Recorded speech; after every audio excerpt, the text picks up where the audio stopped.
v objemu besed. Ta naš 20. torkov večer na dne 13. februarja 2024 in bomo v bistvu razmišljali o pravem izboru besed, ampak kaj se zgodi, ker človek preden reče besedo, razen če ni prehiter z besedo, ker mu je pol žal, ko prehit reče, pa se potem kesa, pa reče, joj, se nisem tako mislil, ne. S tem reče, da je treba najprej razmisliti, pa potem reči, pa potem povedati. Dostikrat nam beseda uide, pa nam je potem žal. Se pravi, o pravem izboru besed, o njihovem oblikovanju, barvi, pomenu in ta govorica telesa. Joj, ušlo mi je, ne, ker avtomatično se človek ne more včasih zadržati. In veste, vse to vpliva na zdravje. A ste vedeli, da so besede magnetne? Fajn. In zato rečemo, da nas nekdo privlači, nekdo pa odbija. In nam besede povzročajo različna počutja. In to, kadar smo v objemu besed, dragi moji prijatelji, ja, nam zna povzročiti bolečino, veselje, radost, različna občutja, počutja, čustvena stanja. In z besedami ustvarimo seveda lahko tudi velike, velike spremembe v življenju. In v pogovoru o moči besed bomo nocoj govorili, veste, v katerem smislu? Suverenosti, transparentnosti, integriteti. In integriteta je tisto, kar v bistvu daje moč besedi, ker takrat za besedo stojiš. Jaz osebno sem mnenja, zdaj zadnja 4 leta, od 2002, vse tudi prej, ampak tako očitno kot zdaj, ko so naši vrli možje, TV voditelji, politiki, zdravniki, da ne naštevam, župani, uradne osebe in tudi ljudje, seveda, gospodarstveniki, pa za blagajno mogoče celo, a ne, ko so ljudje vedeli, vsi ti so vedeli, da ne delajo prav, ko se vtikajo v naše zdravje in tako naprej, in to ni integriteta, a ne. Človek z integriteto reče, oprostite, to pa ni v redu, tega pa ne bom počel. In se takoj počutiš boljše. In se takoj v redu, a ne. Ker če delaš, kar ti je rečeno, pa veš, da ni prav, gre to prej ali slej v bolezen, v zamere pri drugih ljudeh, v boj, v prepir, žalost, depresijo, kar čte. Bolezen celic in tako naprej. Ker besede izražajo naše stanje, integriteto, resnico, dobro počutje, zdravje, srečo. Pa recimo, da si z besedami gradimo harmonijo življenja. In to v bistvu izraža naše notranje stanje. Lahko je seveda stanje mrtvosti brez integritete, lahko pa izraža seveda tudi laž brez slabe vesti. To je zelo hudo stanje, to je že akutno stanje. To pa seveda povzroča potem bolezen. In to prinaša ne nesrečo samo človeku kot individuumu, kot posamezniku, ampak tudi okolici, s katero človek živi, a ne, ker vsak posameznik se z izražanjem govorice, telesa in besed, torej, če smem tako reči, skupaj pred vami kroji lastno usodo. In vsak si svoj magnet potem privlači, te magnetne lastnosti, a ne. Zato rečemo, nekdo nas privlači, kot sem prej rekel, nekdo odbija. In v teh besedah res vseh čutimo neko magnetno resonanco, vse naše bitje bije v tem noter. Naša govorica nas dejansko oblikuje.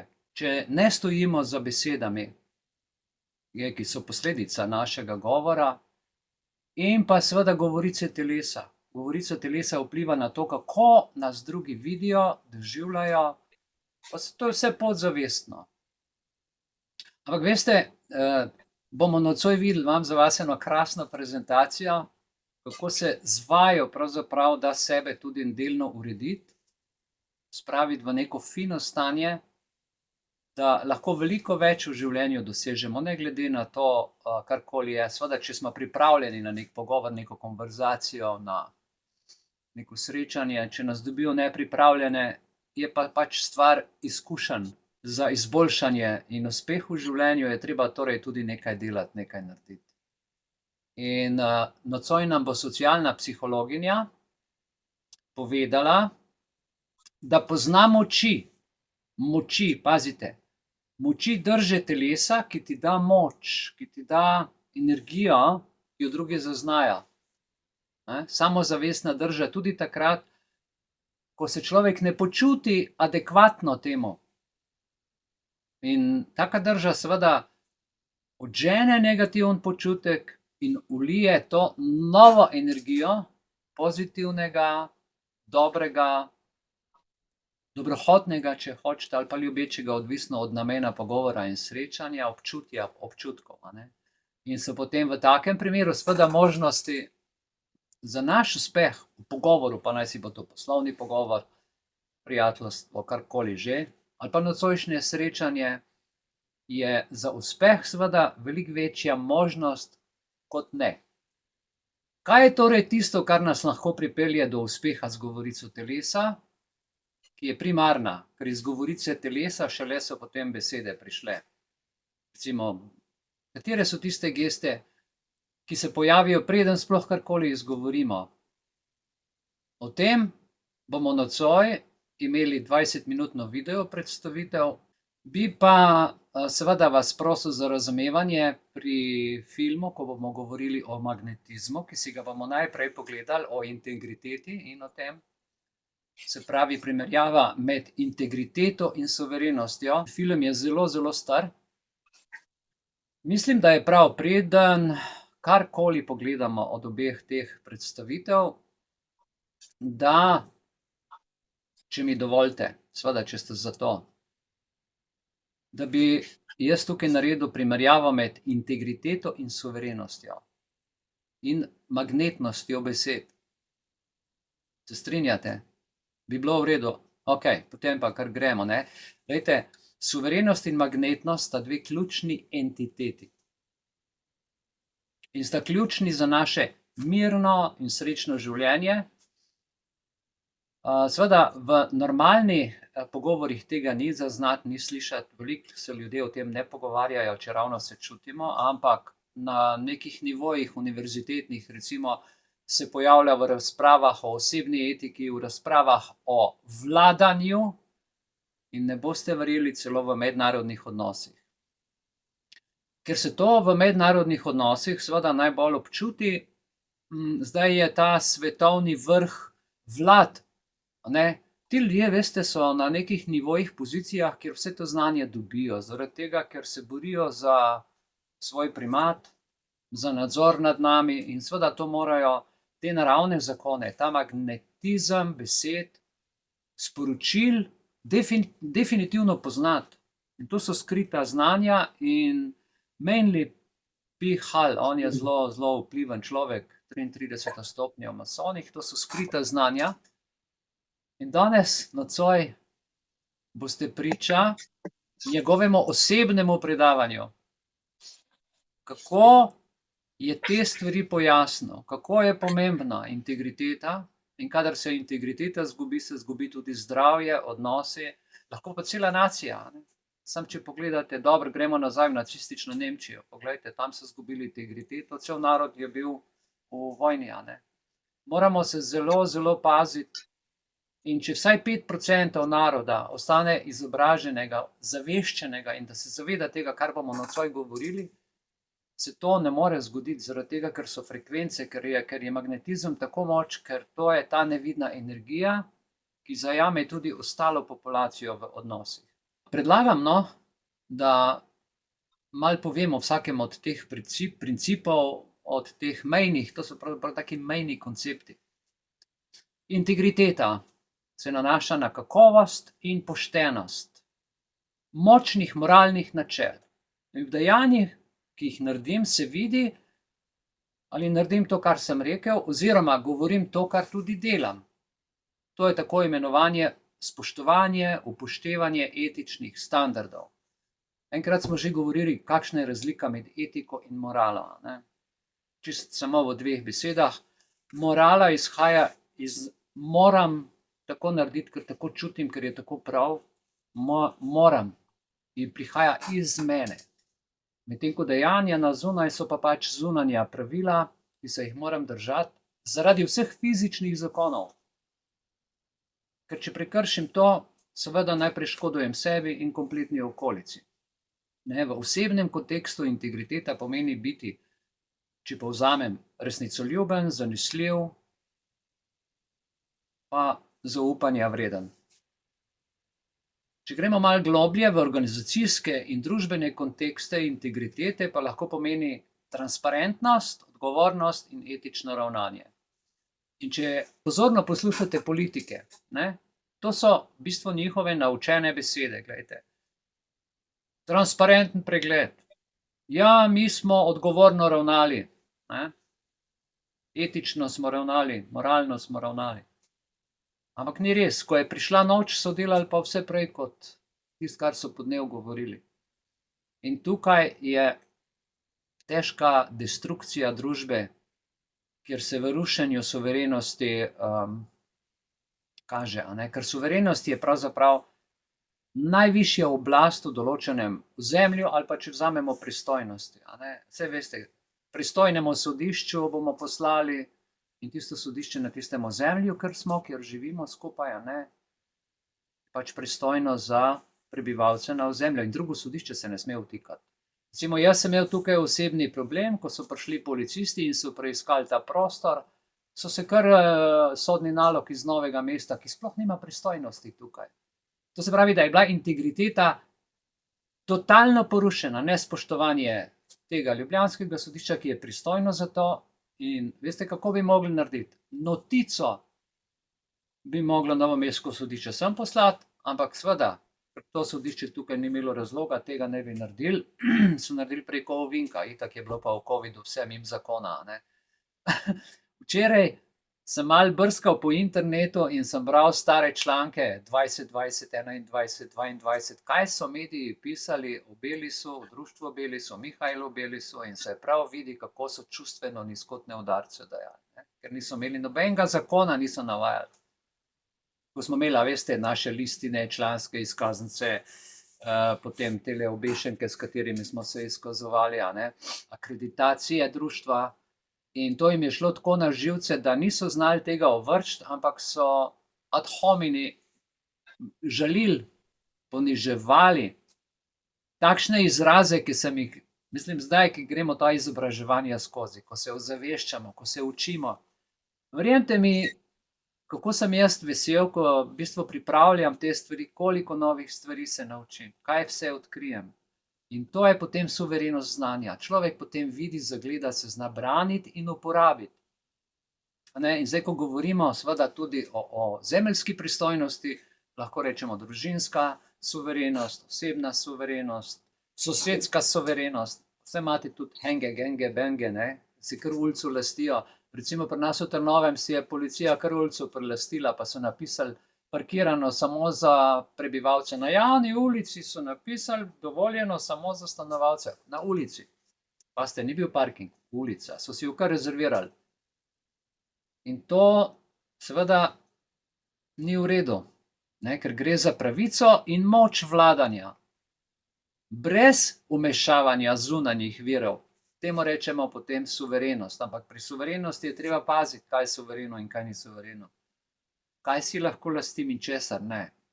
Ker suverenost, po moji oceni, vsaj jaz tako razumem na različne načine. Individualna suverenost, nacionalna suverenost, nadnacionalna suverenost. Ne vem, zdaj hočemo imeti svetovno suverenost. Daleč smo prišli. Ker v kontekstu držav suverenost pomeni izključno pristojnost ene države za eno določje, nad svojim ozemljem in nad svojimi prebivalci. Kdorkoli bi se vmešal v to suverenost, pride do vojne. Včasih so se ljudje poklali, potepli med sabo. Že zaradi sprejemanja zakonov, zaradi vplivanja, podkupovanja v mednarodnih odnosih in je treba pač svoje meje braniti, pa ne samo državne, občinske, ampak predvsem tudi suverene meje osebnosti. Zdaj, če primerjamo te dve stvari, integriteto in suverenost, ko že o tem govorimo. Glejte, v nekaterih situacijah lahko uveljavljanje integritete nasprotuje ohranjanju suverenosti. Pravi, integriteta na eni strani, suverenost na drugi strani. Na primer, če damo en primer, no? Vlada lahko daje prednost lastni suverenosti na način zatiranja ljudi, nasprotovanja nekaterim, recimo, skupinam, ki bi kakšno stvar drugače uredile. Vzemimo zakon o nalezljivih boleznih, kaj so si vse izmišljevali. Oni so nam s tem imeli suverenost in ljudje se s tem nismo strinjali. Vse načinov je veliko. Ali celo s kršenjem človekovih pravic, gibanjem, maske, ne vem, kam vse so se vtikali. Celo v stanovanja so nas zapirali. In to ne ogroža v bistvu samo človeško, temveč celotno vladno integriteto. Celotna država se lahko zaradi tega destabilizira. In gospodarsko se to pozna. To smo zdaj vsi priče. In moje osebno mnenje je, da med integriteto in suverenostjo, med tema dvema poloma potrebno najti ravnotežje za trajno, mirno in harmonično vladanje, življenje ali pa odnose. In mislim, država mora spoštovati lastno integriteto in tudi integriteto lastnega ljudstva, pa ne samo ljudstva, pač pa tudi vsakega posameznika. Ne? En čudovit zakon je v Kazenskem zakoniku, kjer pravi, da je neko poenotenje za vse enako, ne, zdaj ste pa vsi enaki, prepovedana je enakopravnost. Zato, ker vsak, tako kot je Boris zadnjič enkrat lepo rekel, vsak ima svojo perspektivo, vsak ima svoj zorni kot in ne moramo zdaj vsi v eno škatlo pasati, ne. Tudi kar se zdravja tiče, lejte, imamo različno biostrukturo, različen ekosistem, vsak imamo različne težave, bolezni in zdaj nas bodo vse z enim cepivom cepili. Ali pa drug primer. Če imaš 5 letal pa 5 granat, bo vsako letalo, če vseh 5 zadaneš, padlo drugače na zemljo. In te neumnosti, ki jih sodobni strokovnjaki tako poenostavno jemljajo, te kompleksne zadeve, to meji že na norost. Na neuravnoteženost, na kaos, no, po domače povedano. Ker ko je stvar nora, je pač izven konteksta naravnih zakonov, izven konteksta uravnoteženosti, ko že o tem govorimo. Ker ravnotežje vključuje, glejte kaj, prvič spoštovanje, pa ne samo med možem, ženo, otroci, v družbi, ampak tudi pri mednarodnih normah, pri mednarodnih pogodbah. To je v bistvu načelo obče človeških pravic, ki jim poenostavno rečemo človeške neodtuljive pravice, ne človekove, ker človekove pravice so napisane, z njimi se lahko bokcaš na sodišču, pa zmeraj izgubiš, ampak človeške pravice, ki so nam od Boga dane, to so pa čisto neodtuljive. In ko enkrat to ločimo, se da pa marsikaj s tem narediti. Potem pred nobenim takšnim medijskim pompom, političnim pompom, ne vem, čemorkoli človek potem ostane v sebi, ker ve, da ima čas, da bo razmislil, se prepričal in potem ravnal uravnoteženo, ne pa čustveno na 1, 2, 3, vse veste, hitre odločitve. Joj, a veste kaj, jutri bo naskat padel, pa delnice bodo padle, hitro vložite in potem folk panika, da denar in potem se izgubijo, ker se zgodi ravno obratno. To je samo en grozen primer, zato ker denar je energija, je naš čas, je naše življenje in je tudi treba zelo paziti in ceniti to energijo, ki se pretvarja, ker jo rabimo. To je kot ta aorta tukaj, ta glavna žila za življenje. Integriteta in suverenost nikakor nista v bistvu v tem pomenu izključujoča koncepta, pravzaprav se medsebojno krepita, ko ljudje spoštujemo etične standarde.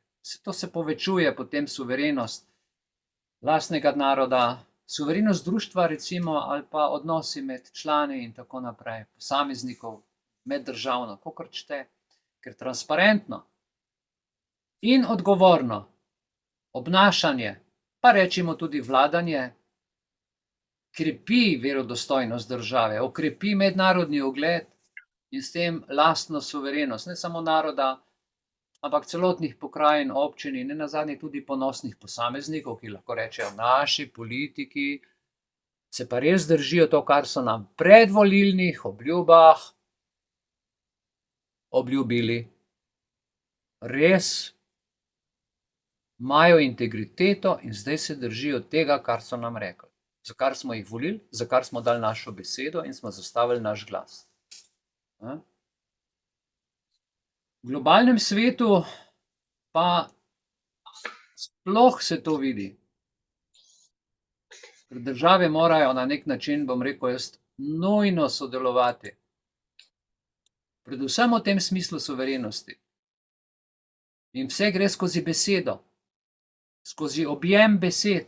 Zato je treba, se pravi, izrabo izrazov, takšnih, ki jih uporabljajo recimo v politiki, se izogibati. Terorizem, pandemija, velika napaka, rušenje, vojna, negativnih izrazov, pandemije, epidemije, strupi, ne vem, ker več kot to človek govori, bolj kot to govori, s tem je ta magnetizem se ruši, ker se počutje v nek strah prelevi in pade kompletno zdravstveno stanje lahko pade. Integriteta in suverenost sta torej ključna koncepta v vladanju doma, v mednarodnih odnosih neke države, kakor čte. In dobro, lahko se, kdaj pa kdaj, napetosti so, saj so napetosti, sami veste. Otrok naredi doma napetost, če iz šole prinese, ne vem, žalost, užaljenost, slabo oceno, ali pa veselje, dobro oceno. Tudi človek, ki dobi dobro plačo, je nekaj dni vesel, ne? Če pa tega ni, so pa stanja precej drugačna. Da ne bom predolgo o tem. Ker etično ravnanje, spoštovanje pravic in človeka in pravična nagrada terja vzpostavitev stabilnih odnosov. In to je ključno. In zdaj ta magnetizem v telesu, če grem malo na to razumevanje čistega znanstvenega vidika. Integriteta torej, veste, to počutje, ki se v nas na nek način sprosti, ta magnetizem, je ključni element zdravja, blaginje in drugih pozitivnih učinkov človeku, pri posamezniku.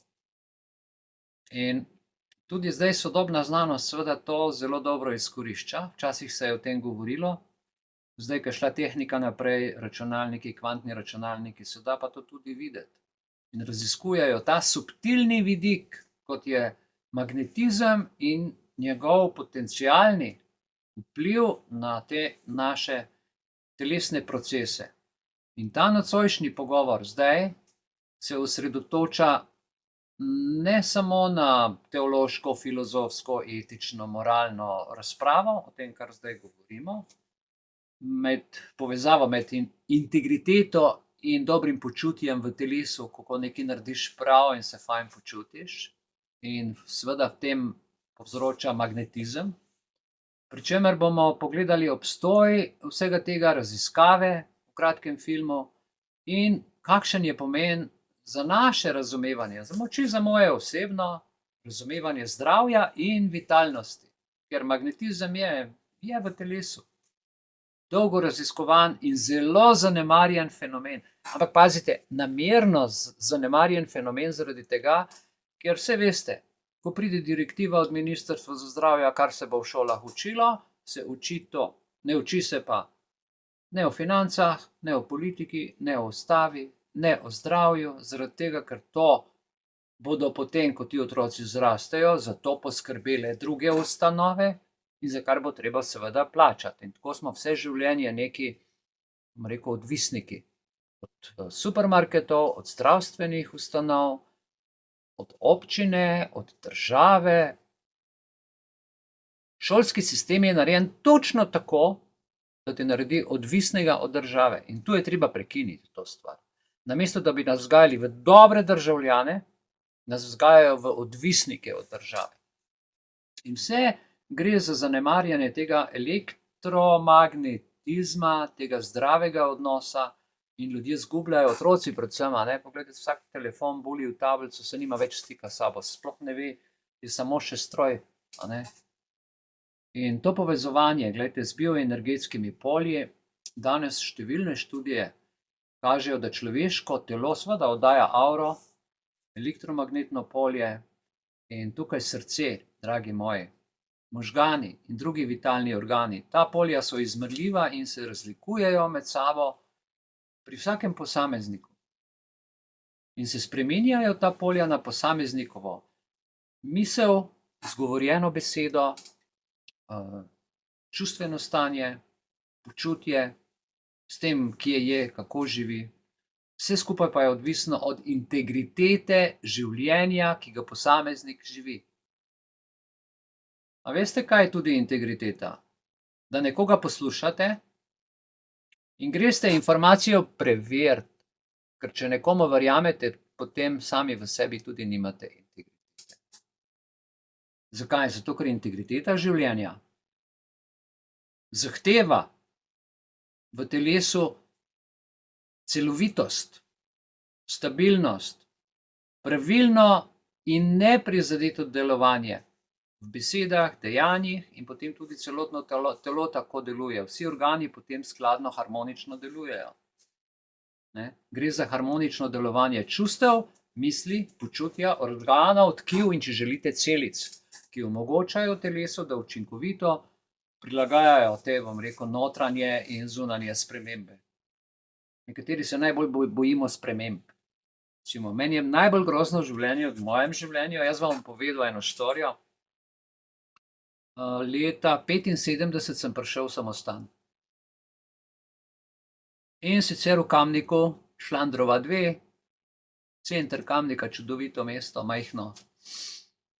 In sem bil tam 2 leti, potem so me preselili v Novo Gorico, kjer sem bil na kapeli, tam, kjer je grobnica Bourbonov, 1 leto. Med tem enim letom so me preselili za par mesecev na Svete gore pri Novi Gorici. Potem sem prišel nazaj v Kamnik, pol je bila vojska, potem sem prišel v Ljubljano, sem tlele se selil. Kot študente so nas vsako leto v drugo sobo dajali, to je 6 let študija, 6 selitev. No, potem sem se selil, ko sem postal duhovnik, v neko svojo sobo in sem tisto sobo si uredil, še oče mi je pomagal, moj pokojni oče. In ko sem sobo uredil, so prišli ta glavni in so rekli, no, zdaj tako lepo uredil, krasno, zdaj pa pojdi v ono drugo sobo, ki je neurejena, boš pa še tisto uredil. Potem sem šel še v en drug samostan, sem spet prišel v neko čuzo in tako naprej. In za mene je to postalo v bistvu moteč element. Tako moteč, nisem znal tega več sprejemati. Vse prideš, si urediš, en določen čas razumeš, da so spremembe v življenju, ampak to namerno potiskanje, vam bom povedal, država isto počne. Saj lahko ste vi doma v nekem domu 30, 35 in več let, ampak če dobivate vsak teden neko plavo kuverto, ali pa belo kuverto, ali pa oranžno kuverto, ali pa globe, ali pa položnice z enormnimi zneski, to, kar se zdaj dogaja z električno energijo in tako naprej, nerazumno, namerno, uničevanje nečesa, takrat človek res pokaže, kakšno moč ima v sebi in kaj lahko naredi sam, da to pove, izrazi na glas, da ga drugi slišijo, da jih zbudi in da se potem skupaj nekaj zgodi, družno. In nam manjka to družno delovanje. Fajn je, da se tako dobivamo. Bili smo zelo aktivni, ogromno smo naredili, ko sem jaz malo nazaj pogledal stvari, zdajle sem rekel, pa vse to, ko se nabere skupaj, čudovito in je tudi odmev, velik odmev v družbi. In gledajte, ohranjanje integritete v tem smislu, hotel sem povedati za ta stres pri sebi in sem to nekako šel čez. Če mi danes še nekdo rekel, da se moram seliti, ni problem. Ampak v meni bi se ves ta plaz sprožil in jaz bi mogel ta plaz z nekim jezom zaščititi in sebe obvarovati, da ne bi zaradi tega zbolel. Vi imate kakšno drugo stvar, nekdo ima kakšen drug problem in tako naprej, ampak recimo to so te stvari. ključno za preprečevanje bolezni, življenja, spoštovanja integritete in izogibanjem poškodbam predstavlja ohranjanje najprej zdravja, predvsem tem, da nam okolica zunanjega, z zunanjimi vplivi našega notranjega počutja ne poruši. Ker ko se to zgodi, pride rak, pride bolezen, pride levkemija, pride ne vem kaj vse pride. In greš k zdravniku, prideš skozi 10 vrat in na koncu dobiš kaj? Zdravniško odločbo, ki se ji reče diagnoza. Odvisno od diagnoze se vam življenje dvigne ali poruši. Beseda diagnoza. Odvisno, kaj vam v tej diagnozi, v tej odločbi zdravnik pove, se vam življenje ali dvigne, ali pa, če verjamete v to, se vse sesuje. Zato je tako pomembno v objemu teh besed, gledajte, v objemu diagnoze, v objemu odločb, v objemu drugih odločitev. Ko se pogovarjamo, smo vsi v objemu teh magnetnih besed, energij, odvisno, kaj se pogovarjamo, ne. Glejte, zdaj te nedavne raziskave vsega tega, kar smo zdaj omenili, kažejo na resnično povezavo med integriteto telesa in magnetizmom. Dobesedno. Elektromagnetna polja, ki jih ustvarja telo v vsaki izmed teh situacij, vpliva na delovanje celic. Mogoče se komu zdi to smešno, vendar niti ni najmanj smešno. Vpliva na celice, na metabolizem, na celično komunikacijo, na regeneracijo ali pa na degeneracijo. Hkrati pa tudi čustveno stanje se potem skozi celice, vse to celo telo reagira. In to je grajenje elektromagnetnega polja ali pa rušenje elektromagnetnega polja. In ta interakcija med biološkim magnetizmom in integriteto telesa odpira nova vrata za razumevanje in obravnavo sodobnih bolezni, pa ne samo tega, spodbuja tudi nove terapije, pristope k celostnemu zdravju človeka. Zato, ko sem jaz to zadevo odkril, sem rekel, wow, integriteta, beseda, izraz, moja gestikulacija, tvoja gestikulacija, naš pogovor, celotno bivanje, moramo o tem govoriti, da se zagleda celotna slika, ne?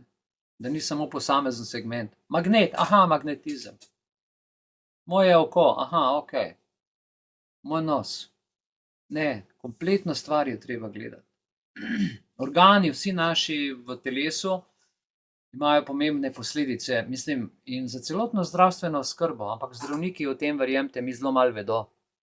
In s kemijo nam uničujejo naše celice in nam onemogočajo ta magnetizem, zato smo odvisni od vse te kemije, farmacije, tablet, antidepresivov, ne vem česa vsega.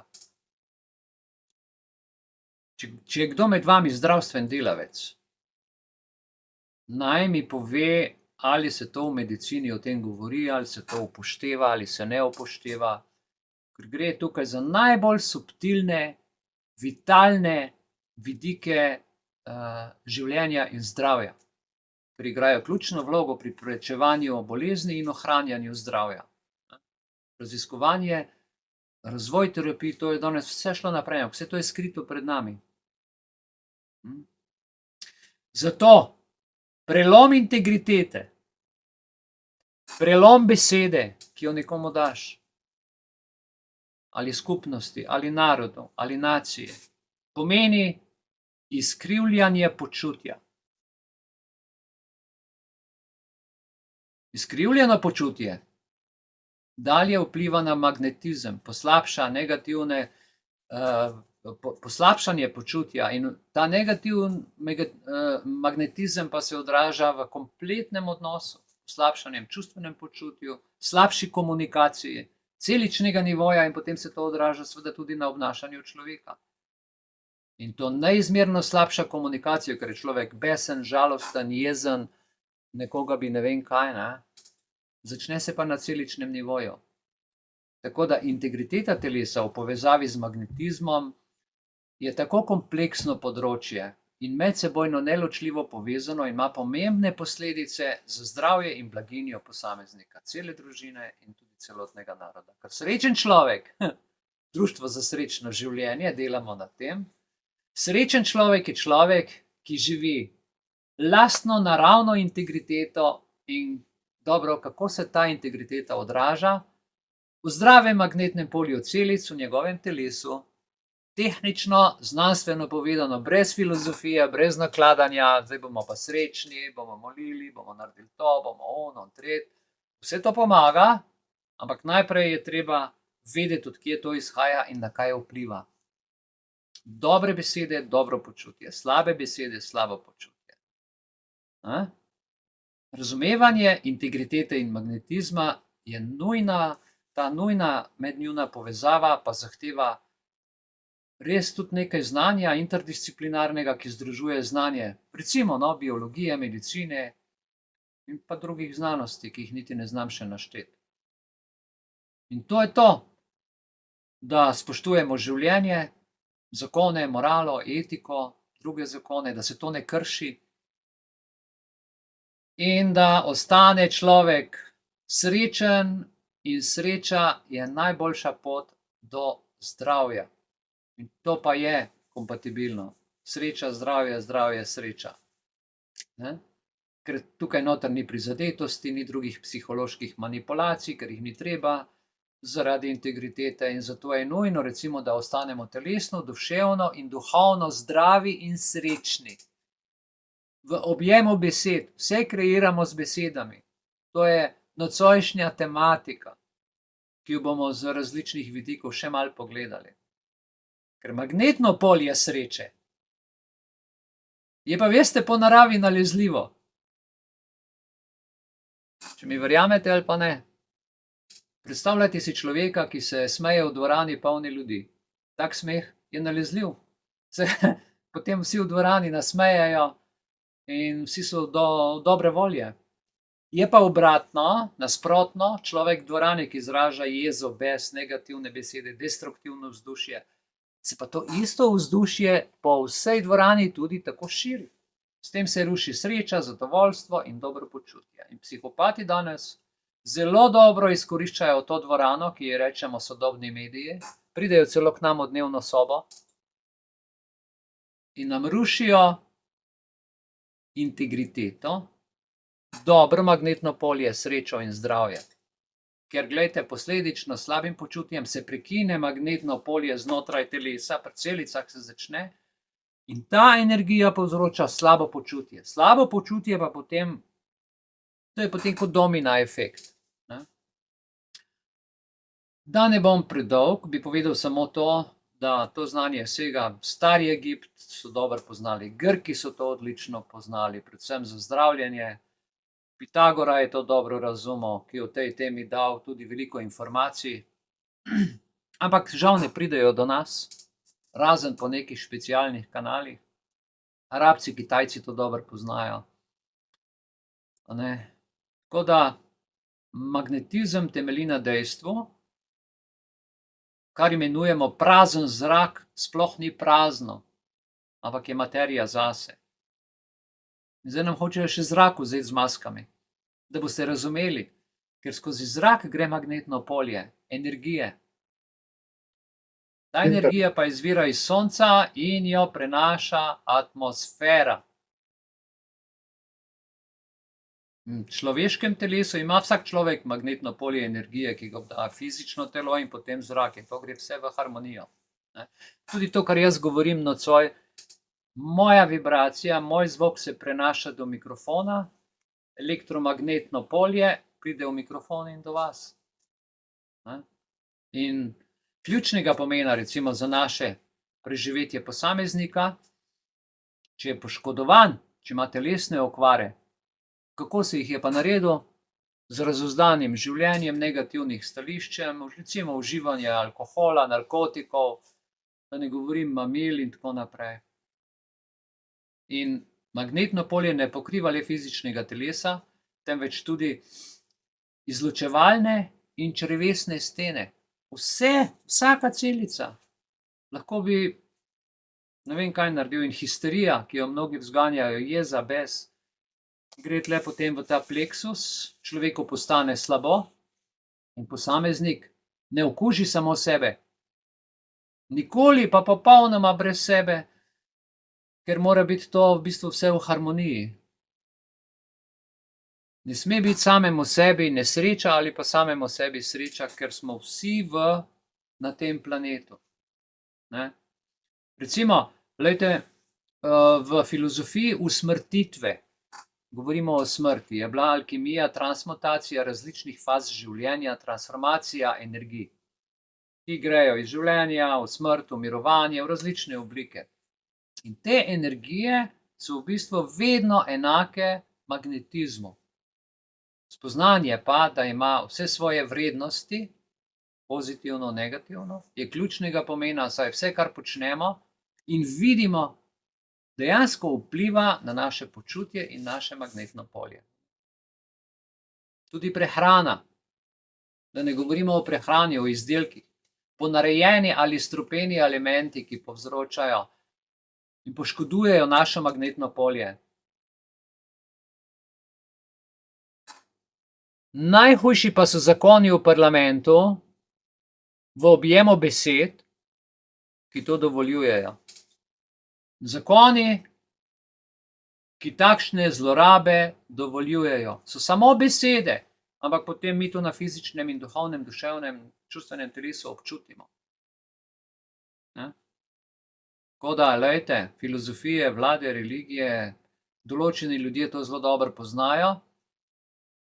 V glavnem, z vrha, vsi ostali copatki, ki pa so tle v parlamentu, v ministrstvih, pa to samo izvajajo za svojo plačico. In tako sem enkrat povedal, kako je do tega sploh prišlo. Na enem primeru, samo še ta stavek, potem pa si bomo pogledali ta film, da ne bom predolg. Recimo Ford, bili so 4, ki so izdelali avto, čudovit avto so naredili. Avtomehaniki, pa kleparji, pa skratka inženir, arhitekt, vse kar čete, dizajner, vse je bilo, ne. In so naredili avto. Super so ga prodali, pa so naredili 2., pa 3., pa 5., pa se je to razvedelo in ti 4 ljudje niso bili več dovolj. Ampak pazite, ti 4 ljudje so imeli celoten koncept vsega znanja. Vsi so znali narediti praktično vse. No, in ko se je povpraševanje pa dvignilo, kaj se je zgodilo? Bili so premalo in so morali narediti kaj? So morali poklicati pomoč, zaposliti nove delavce, ampak ti novi delavci so bili samo delovna sila. Za plačo so prišli, ne vem, gume šravati, gumo menjavati, brisalce gor dajati, ne vem, karkoli je že bilo takrat aktualno. In sčasoma je Ford naredil tako, da je naredil, ne vem, 300,000 zaposlenih, eden je izdeloval šravfe, eden je izdeloval gume, drug je izdeloval, vsak je izdeloval samo tisto o celotnem avtu, pa ni imel več, razen seveda na vrhu, noben blage veze, kako se cel avto naredi. Danes jih proizvajajo dnevno, ne vem koliko, ne? In tako je tudi zdaj s sodobno družbo. Ti prideš na občino in te od vrat do vrat pošiljajo, ker je vsak strokovnjak za svoj mikrosvet, ali pa k zdravniku, isto, od specialista do specialista.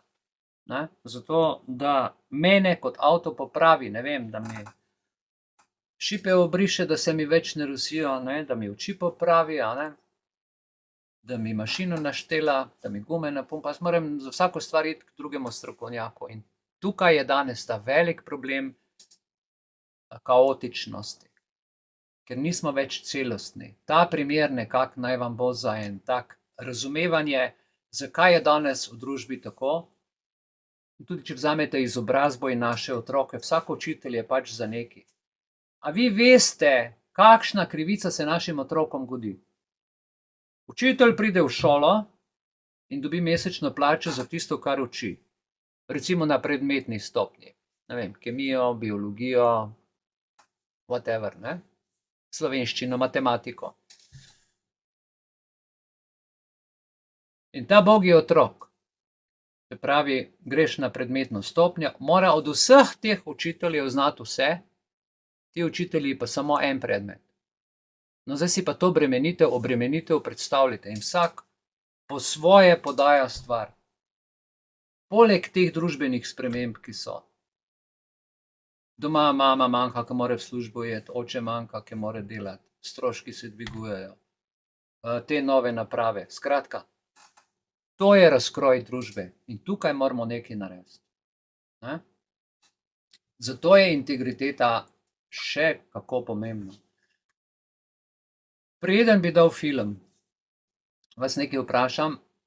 Jaz sem zdaj res, oprostite, preveč govoril. K temu, kar sem povedal, je še kakšna stvar, ki bi jo kdo od vas dodal ali pa se je koga dotaknila katera izmed teh misli? Jaz bi nekaj povedal, če lahko. Prosim, seveda. Pred kratkim sem objavil eno misel od Rumija, ki pravi tako: iskal sem Boga in vse, kar sem našel sebe. Iskal sem sebe in vse, kar sem našel Boga. Zdaj, Bog je vse povsod, ampak Bog je tu znotraj nas.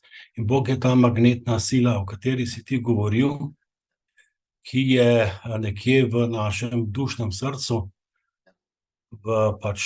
in seveda do njega lahko pridemo, če se naučimo pozornost usmerjati vase in izhajati iz sebe.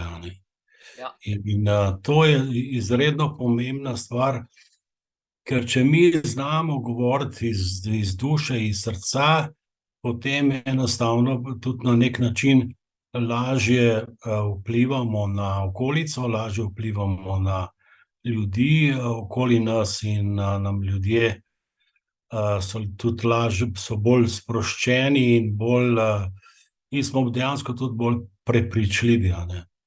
Ker dejansko Jezus je rekel, resnica vas bo osvobodila, resnica osvobaja. In dejansko mislim, živeti po resnici, to dejansko pomeni pač, da se izražaš na tak način, ne da bi ugajal drugim, ampak tako, kot čutiš. Mislim, ne greš na to, da s tem, ko ti govoriš, da bi nekaj dosegel ali pa da bi naredil ne vem kakšen vtis na druge ljudi, ampak da enostavno si to, kar si. In dejansko takrat, ko si to, kar si, si tudi najbolj sprejemljiv, te ljudje najlažje sprejmejo. Ker dejansko, kadar si v takem stanju, si dejansko tudi najbolj sproščen, ker izhajaš iz te sproščenosti. Zaradi tega je to izredno pomembno, pač, da smo sproščeni in da znamo nekako se osredotočiti, da se znamo nekako priklopiti na svoje srce. Tukaj je pa še ena izredno pomembna stvar, to je pa dihanje. Dejansko mi z dihom smo vse, brez diha smo nič. Jaz sem pred leti delal v pogrebnem podjetju in sem imel kar nekaj opravka z mrtvaki in vem, kako pač je to zgleda. Dejansko dih je tisti, ki nas živi. Zdaj, če znamo mi umirjeno dihati, kar pomeni, da znamo dihati počasi, in tudi preden kaj povemo, da se osredotočimo in da počasi dihamo in pa mogoče malo globoko. Ker takrat, ko je človek nervozen, ko je živčen, takrat človek diha hitro in diha nekontrolirano, sploh kadar je jezen, kar letijo ven besede nekontrolirane. Tako da ja, mislim, vedno je fajn, da se počakati, se umiriti, počasi dihati, globoko, skozi nos. Zelo pomembno je to, da dihamo skozi nos in ne skozi usta. Zakaj? Zaradi tega, ker če dihamo skozi usta, dejansko ta kisik, ki je zelo pomemben za možgane, ne gre skozi nos v možgane, ampak gre pač direktno v pljuča.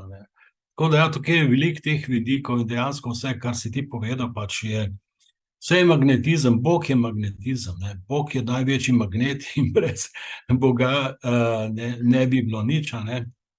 In pa ja, ta dih je to, to je to, kar nas živi. A ne? To, kar dihamo, je pač smo, a ne? Ko pa ne dihamo več, nas pa ni več. To da ja.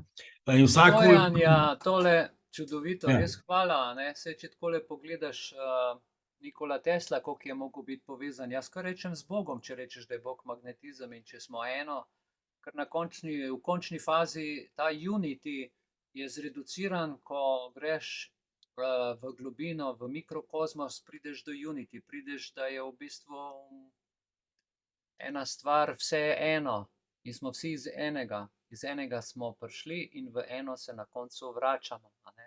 Vmes smo malo razpršeni, malo vsak k sebi, k svojemu, pa vendar Ja, eno. A ne? to je ta povezava. Ne? Povezava, Ja, povezava, enostavno se povezati. Ja, drugače pa ja, mislim. Absolutno smo vsi ena zavest. Ne? Vsi izhajamo, vsi dihamo isti zrak. A ne? ja. Vsi imamo rdečo kri, noben ima plave, a ne mislim, in tako naprej. Tako da, ja, vsi smo res eno, izhajamo iz te zavesti. Ampak je tako, ne, mislim, zdaj, ali se od te zavesti v sebi, ali se približujemo sebi, ali se pa oddaljujemo od sebe. Normalno, kadar delamo neumnosti, a ne, potem se oddaljujemo od sebe, ne, kadar pa nekako to, kar si tudi ti prej že rekel, če stojimo za temi besedami, če stojimo za tem, kar govorimo, a ne, potem je Ja. pa to druga pesem. Potem je pa to.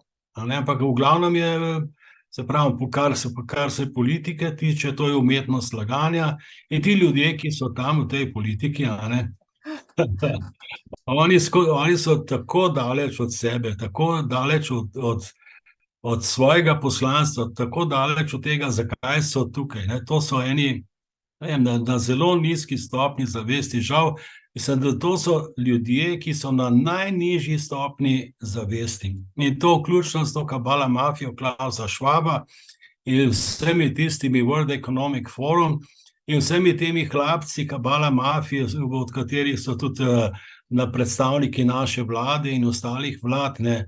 In jaz srčno upam, mislim, da se bo ta norija končala, da gremo ven, vsi narodi ven iz te Evropske skupnosti, iz Svetovne zdravstvene organizacije, Združenih narodov, enostavno, da gre vse to v tri krasne in da zaživimo enkrat končno tako življenje, kot si ga zaslužimo, ker dejansko si mi zaslužimo lepše življenje. A ne, vsi mi. Včeraj, oprosti, ker sem te prekinil, včeraj sem bral, ker je ta svetovni vrh zdaj v Dubaju, ki se dogaja, in imel Tedros razgovor, ki sem ga po noč z včeraj na danes zasledil in prevedel in objavil tudi na svojem Facebook profilu in govori čist vse narobe. Jaz ne vem, a ta človek, kako lahko govori stvari, vse te očitke, ki jih sliši, ki jih mi opažamo, je izpostavil do enega in je povedal, da to ni nič res,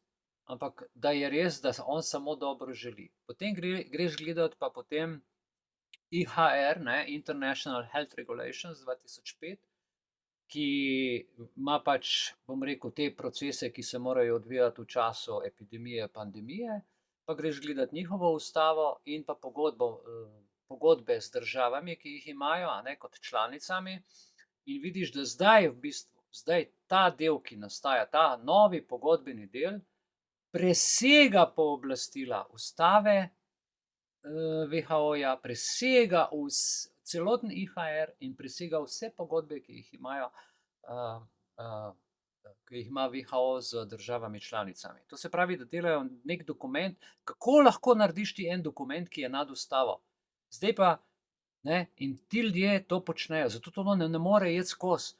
Ne moreš se ti postaviti nad Boga v nekem tem smiselnem kontekstu, ne? In ti si to tako lepo zdaj povedal. Evo, to je to. Hvala, Stojan. Zdaj povabim pa še koga, ki ima misel. Ja, hvala, srčna hvala, Stojan. Ja. Ki ima misel, še koga, ki bi k temu dodal še zrno znanja, zrno izkušnje. Lepo prosim. Evo, bom jaz nekaj. To, kar je Stojan govoril, ne, temu se reče Stojko avtentičnost. Da si to, kar si. To je avtentičnost in ljudje, ki so avtentični, ne, prvič se zavedajo sebe in so zvesti samemu sebi,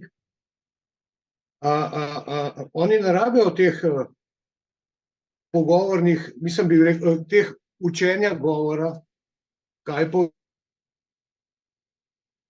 poudarjati, kdaj teh gest, kreten in ne vem kaj še vse.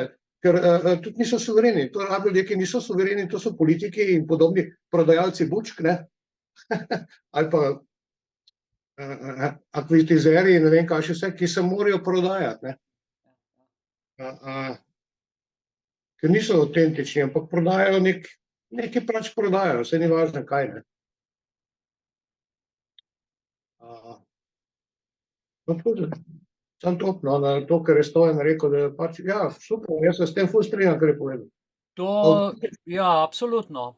Absolutno. On je zajel v par besedah vse to, o čemer sem jaz malo na širš povedal, bolj tehnično je on to zajel, kar se v duši dogaja in kar je v zraku in dihanje, življenje in seveda poštenost, transparentnost, iskrenost, sicer se to vse poruši, a ne. Hvala, lepa, Boris. Iviljana, beseda je tvoja, izvoli. Ja, kot sem že omenila, pozdravljam to današnjo temo in vem, da jih rabimo, take teme, zaradi tega, ker je izredno pomembno, da se zavemo vsi, da vsaka misel, vsaka izrečena beseda ima svoj vtis na življenje v nas in okrog nas. In več, ko nas bo, ko bomo govorili besede življenja, besede sprave, besede miru, besede sočutja, besede razumevanja, bo vedno več teh besed v našem okolju, v nas in seveda tudi okrog nas. In to bodo kot tiste nove rožice, ki bodo zasvetele, zadišale in bojo življenje polepšale.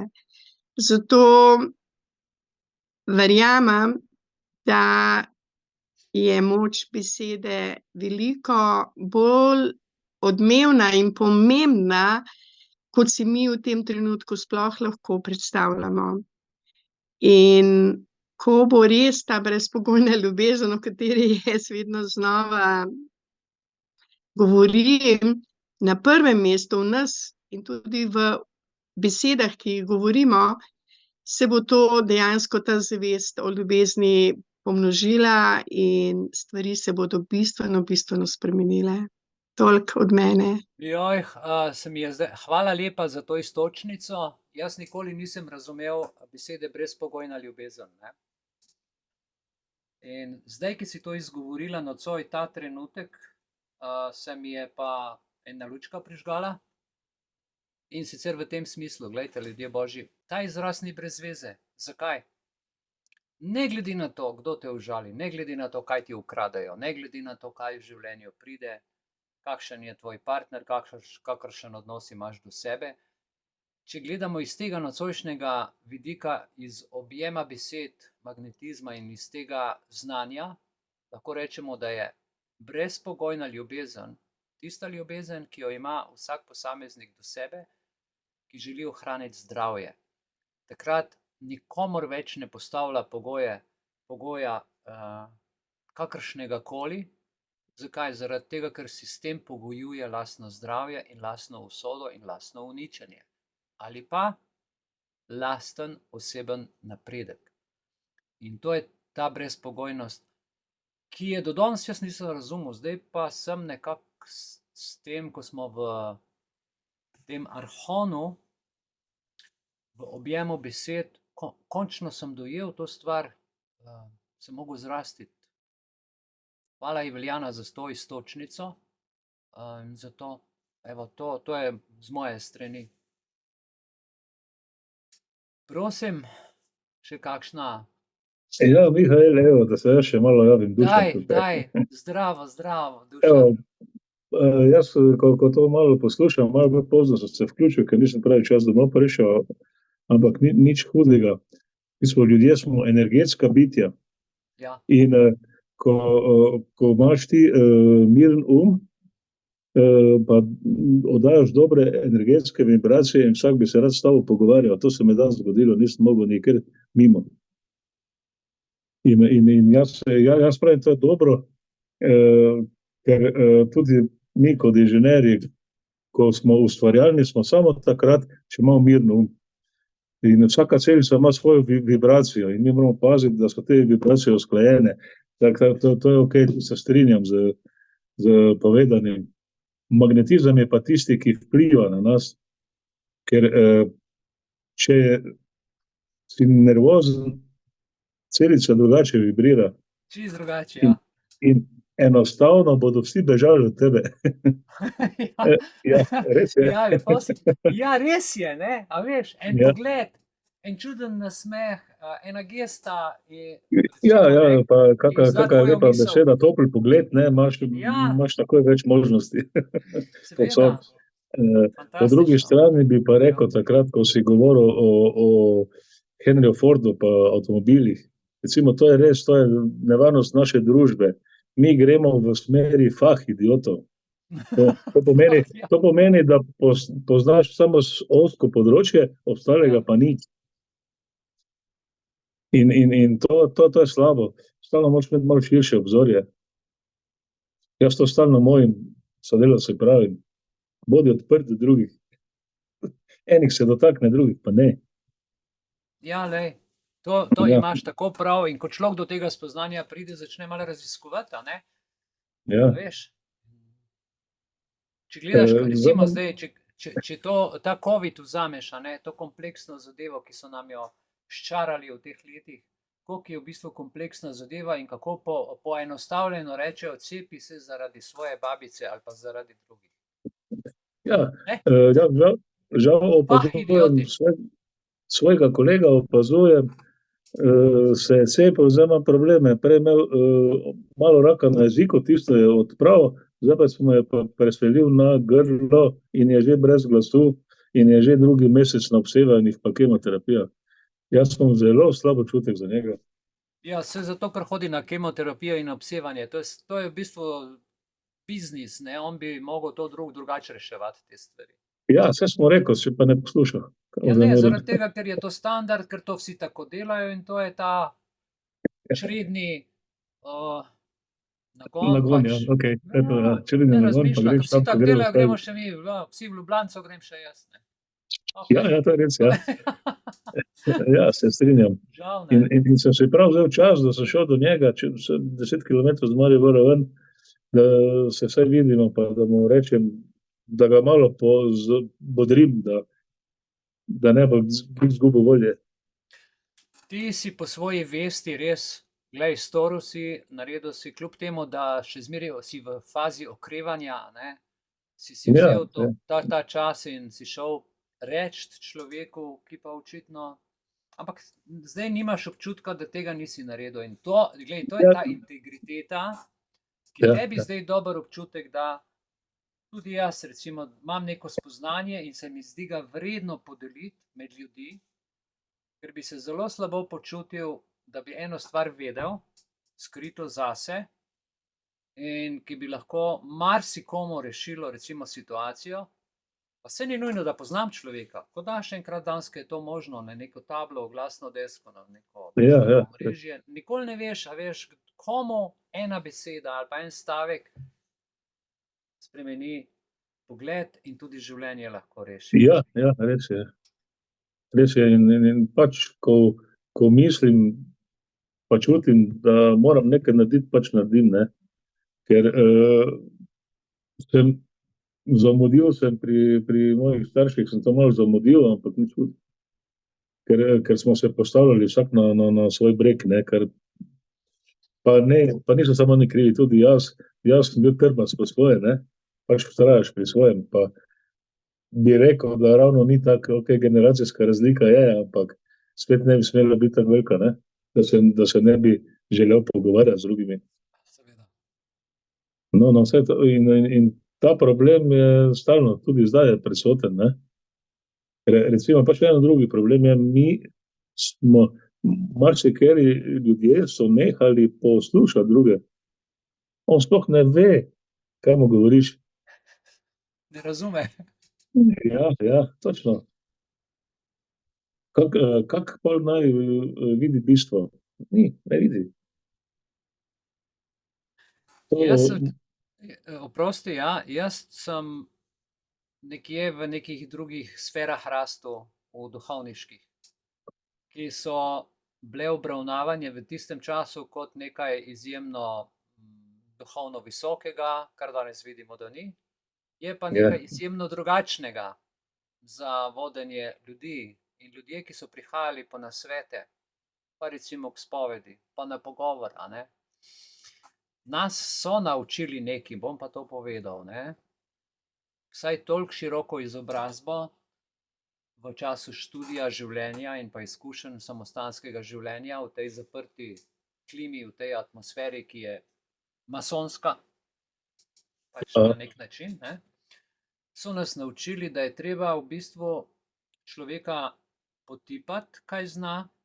V masi tega ne moreš, ampak pri posamezniku ali pa recimo v neki majhni skupinci lahko neko srednjo polje zavzameš, da potipaš, kaj kdo zna in greš na njegov nivo, ker imaš to širino, da si to lahko privoščiš in z njegovimi besedami, z njegovim pogledom, z njegovo artikulacijo njemu pojasniš na tistem nivoju, na katerem je, in ga poskušaš iz tiste faze dvigovati počasi in veš, kako je Jezus, ne, sej, kje boš pa ti razumel Jezusa, on nam je skozi prilike povedal stvari, ne, jaz sem trtavi mladike, primer.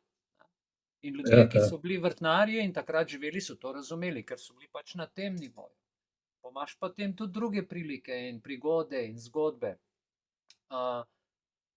In skozi to je treba potem rastiti, da se teh zgodb znebiš in priješ v realno življenje in potem veš, zakaj točno gre, ne. Pa enkrat to prerasteš. Hvala ti, Dušan, fantastično. Ja, ok, da se jaz pravim, pri delu z strankami imam ravno to, ne.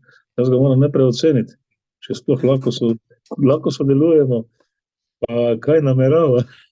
Yes. Moram reči, tu sem kar uspešen, 90% prav ocenim. Ne, super si, tole si, ja. In mene krivico kot taka stalno boli, zelo boli, ne, tako da stalno se bom boril proti temu, pa probo še druge malo razsvetliti okrog tega. Je kar treba govoriti, ja, pa pozitivno se usmeriti. In se mi res zdi, da so, kako bi temu rekel, hipnotizirani. Neverjetno. Ok, toliko od mene danes. Srčna hvala, Dušan. Ja, lep pozdrav. Lep pozdrav. Blanka, izvoli, imaš kakšno misel, ja? Ne, toliko ste vsega povedali, da pravzaprav nimam kaj dodati. Mogoče sam svojo izkušnjo iz pač življenja mojega. Jaz živim v dvostanovanjski hiši in zgoraj so mladi, v sredini sem jaz, spodaj pa kletno, ampak ko smo nekako razporejeni. Samo dodala bi k temu magnetizmu in k tem silnicam in k temu, kar se prenaša in čuti, ne samo, če smo v prostoru ljudje, ampak da se prenaša tudi med nadstropji v tem konkretnem primeru. Jaz sicer zdaj živim sama, gor so pa mlajši, ne, vnuki in mamica, ampak kadar je pa njih kaj narobe, noben ne pride k meni povedati, ni mu treba priti k meni povedati, ker jaz to čutim čez nadstropje. V trenutku, ko oni pridejo domov, manj čas je tišina, pa tudi če ni, naenkrat čutim, da se nekaj dogaja nedobrega in te predvsem negativne vibracije, to se neverjetno širi po celi hiši, se mi zdi, no. Tako da hočem samo potrditi to, ta magnetizem, te silnice, v to verjamem zdaj že pa kar nekaj časa in jih doživljam in jih čutim. In tudi skušam moje mlade izobraževati na to temo in jim pojasnjevati, kako te stvari delujejo, od besed, obnašanja, kako vplivamo drug na drugega s svojim razpoloženjem. Da pač je treba tudi na druge misliti, ne samo na sebe. In tako naprej. Skratka, kar držijo te stvari, no. Pa kar marsikaj, če se enkrat tega zavedamo, lahko sami pripomoremo k izboljšanju oziroma k odpravi problemov in nesoglasij tega. To je to. Bravo, bravo. Jaz bi temu kar rekel intuicija, ki si jo ti povedala, da Ja, intuitivno ja. čutiš. In to je seveda to sevanje, ki ti tukaj v želodcu noter, Ja, imaš ta sončni pleksus, a ne? Sonce, Ja. življenje, energija in tukaj gre največ magnetizma, seveda, in to čutiš bolečino, čutiš počutje, čutiš. Mi smo imeli recimo, mi živimo v bloku, a ne? Tam smo imeli enega soseda, ki je imel enega zelo rottweilerja, enega psa, ki ga je pretepal. No, nenehno, po bloku je bila kri, potem, mislim, nasilen človek in kadarkoli je bil v bloku, je bil en tak občutek, že ko si v dvigalo prišel, je smrdel po krvi in po tistem psu in potem cel hodnik in tisto njegovo drenje in to je cel blok je trpel v bistvu eno tako čudno klimo in vsi smo to vedeli in čutili, ampak noben ni upal niti z besedo karkoli reči, kaj šele prijavljati, ker je bil v takih službah in en tak čuden, ne. In hočem reči, kako lahko pravijo, no, gnilo jabolko je treba pač odstraniti, da ostanejo ostala zdrava. Zato ta brezpogojna ljubezen, ko se človek umakne, pa tudi sebe zaščiti in svoje bližnje s tem. Včasih, ko nekaj izgubimo, veste, v bistvu veliko več pridobimo. Sebe nazaj pridobiš. Ja, in sploh ne veš, vržeš skozi vrata, pa ti skozi 3 okna pride nazaj, pa niti ne veš. Ampak to ljudje vidimo pol pri nekih zrelih letih, sej moraš skozi vse to fizično, mora vsak jeti, ne. Lahko jaz otroku govorim, spekel se boš, če boš dal prst gor, dokler ga ne bo dal, ne bo vedel, kaj pomeni, da se bo spekel. Dobro, je še kdo, ki bi želel kaj povedati? Naj pove sedaj. Dober večer. Ja, dober večer. Povej. Živjo. Lepo te je Sem videti, vas, živjo. sem vas hotela sam pozdraviti malo, ker nisem bila sploh nikoli še na tem Zoomu in danes pa mi neki rekli, pojdi na No. Zoom pogledati. In sem prišla. In se Tako da dogaja, vse ne? lepo pozdravljam. Ja, super lepo vas je videti, da vas je toliko, pa da se pač pogovarjate o teh stvareh, ki so Ja. pomembne, da se imate s kom za pogovarjati, ker veliko ljudi se nima z nikomor take stvari za pogovarjati. Tako da ja, besede so ful pomembne. Sploh, ko si še tudi, ko govorimo o sebi, zato moramo paziti, kako govorimo o sebi, kako govorimo s sabo, zdaj, da ne bomo sam te, ampak zelo pomembno je, si govorimo, mater sem butelj, ne vem, spet si tole zeznil, lej, torasta sem, ne morem, taka sem. To so stvari, ki se pač ne govorijo, ker so to prerokbe oziroma samo sebe definiraš s tem in če češ sebe, s sabo moraš ravno tako lepo govoriti, kakor z drugimi ljudmi in tudi sabo tako delati.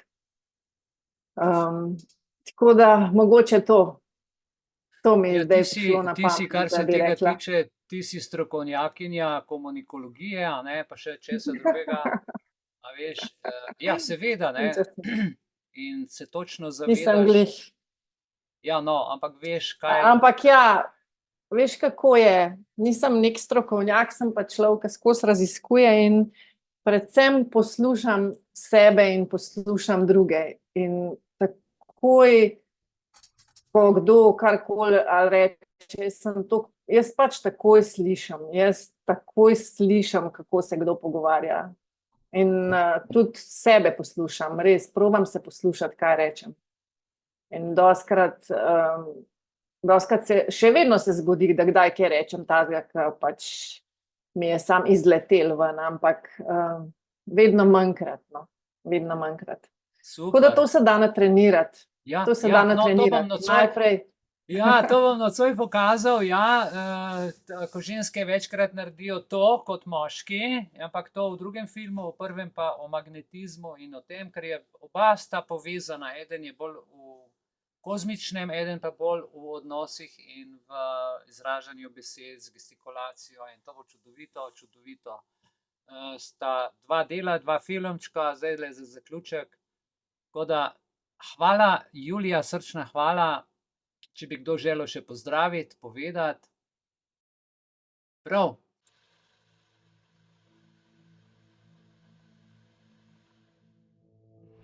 The beginning of the study of magnetism can be traced back to Egypt. Also, we find the Greeks used it, and among the Greeks and early Egyptians, we have the first understanding of the nature of magnetism.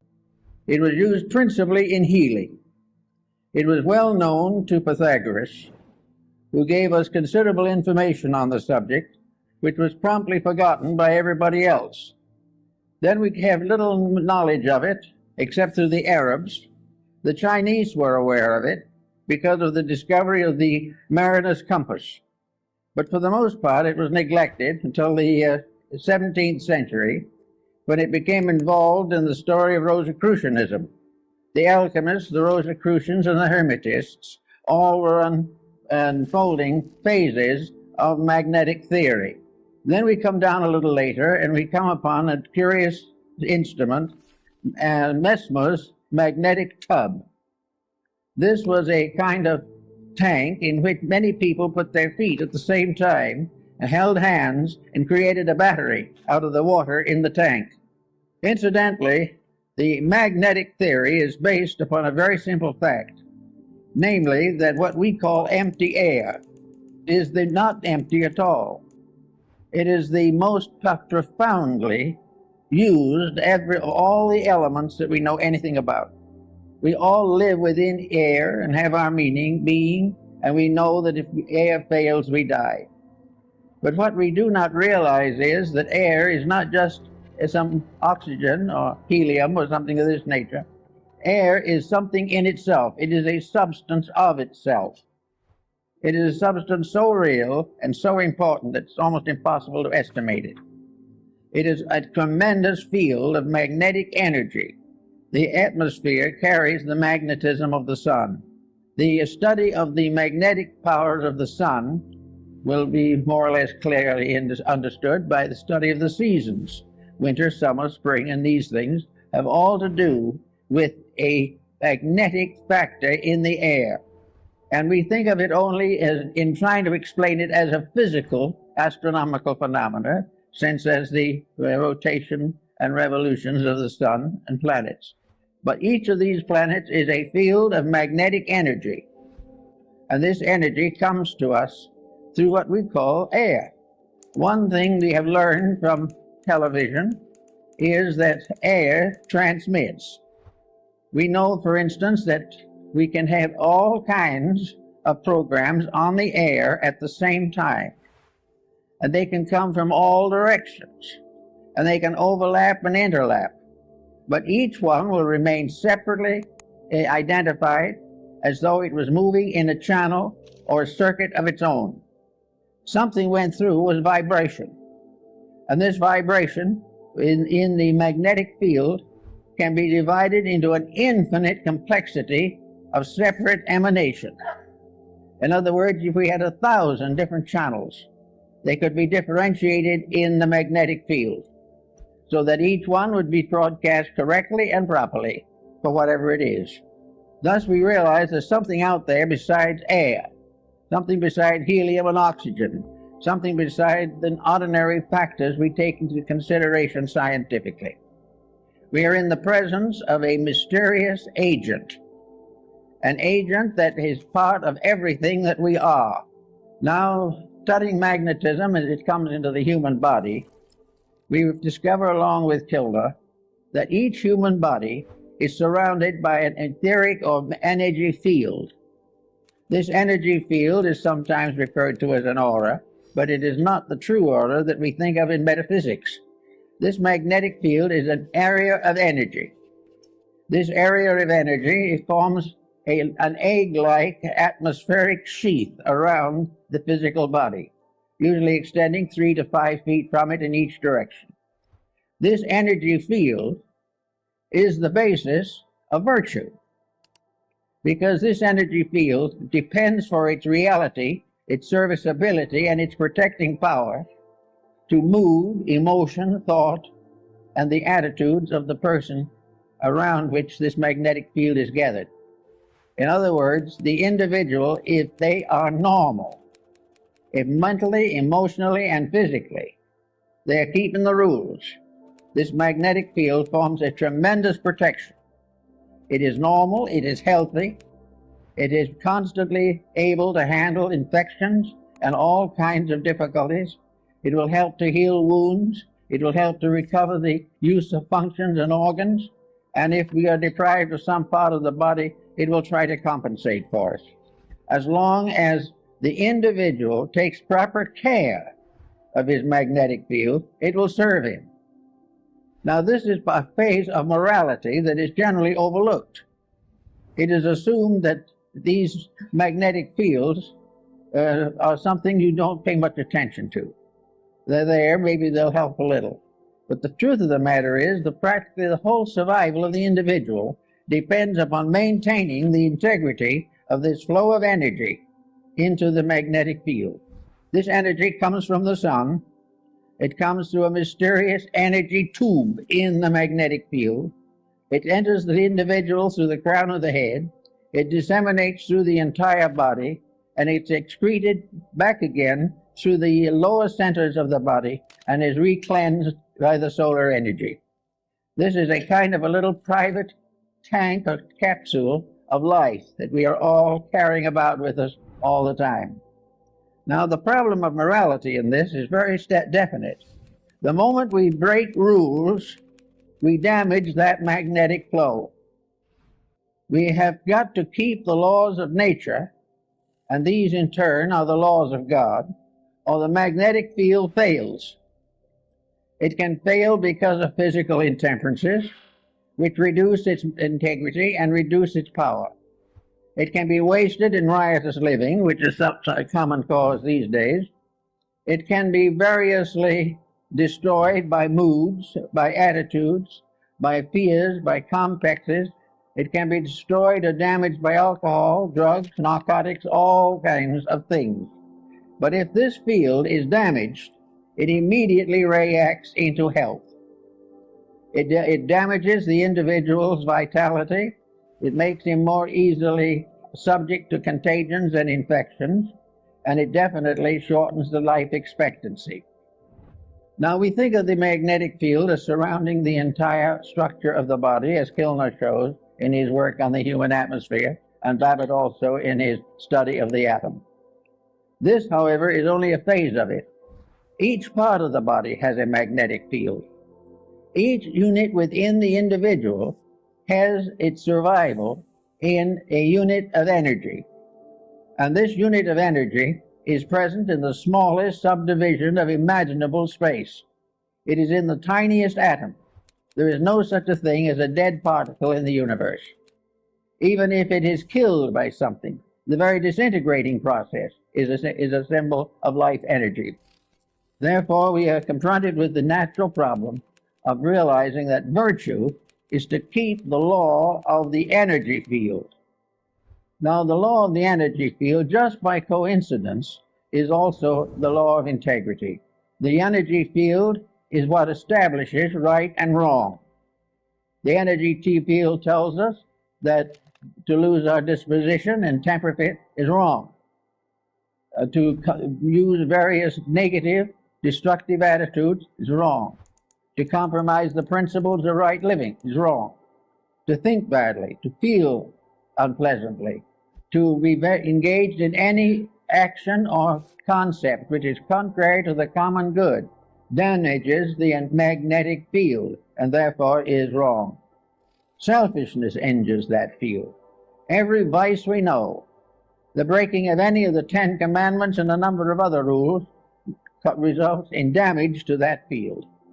It has nothing to do with nation. It has nothing to do with the ordinary concepts of codes, because the final code itself is based upon the life principle in each part of the human constitution. So we have each little cell has its own moral responsibilities.